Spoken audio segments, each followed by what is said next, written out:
ગુજરાતભરના તાજા અને સચોટ સમાચાર મેળવવા માટે અમારી રાષ્ટ્રીય સમાચાર ચેનલને સબસ્ક્રાઇબ કરો અને બેલ આઇકન પર ક્લિક કરો।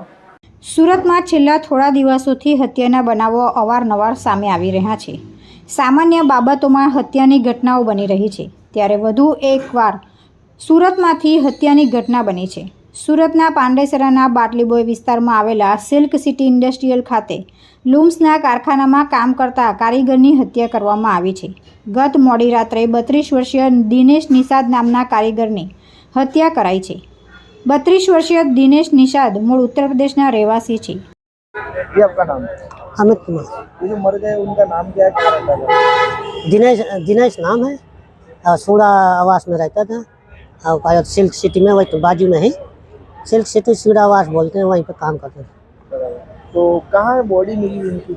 ये चाय की लारी पे गए, कहा जाता है लाश पड़ी, तो जब हम गए तो चाय की लारी पे कहा जाता बिल्कुल सर फटा हुआ है।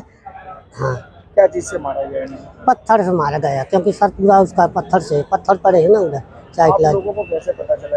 हमको गांव वाले ने बताया, पता चलता है कि चाय की लारी वाला सुबह आया होगा 3:30 बजे 4 बजे जितने बजे आया हो, तो उसी ने देखा, क्योंकि ऐसी जगह में पड़ा हुआ था बैठने की जगह से नीचे, तो उसी ने बताया। फिर आपने क्या किया?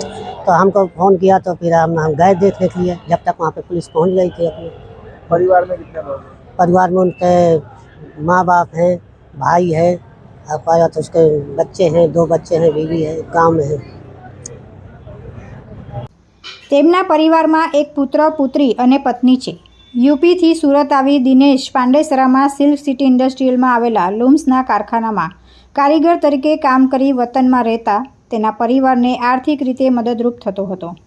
જો કે ગત મોડી રાત્રે દિનેશ નિશાન કેટલાક અજાણ્યા શખ્સો દ્વારા હુમલો કરી હત્યા કરી દેવાતા પરિવારે આધારસ્તંભ ગુમાવ્યો છે। તુલસી શર્મા સાથે રાષ્ટ્રીય સમાચાર સુરત।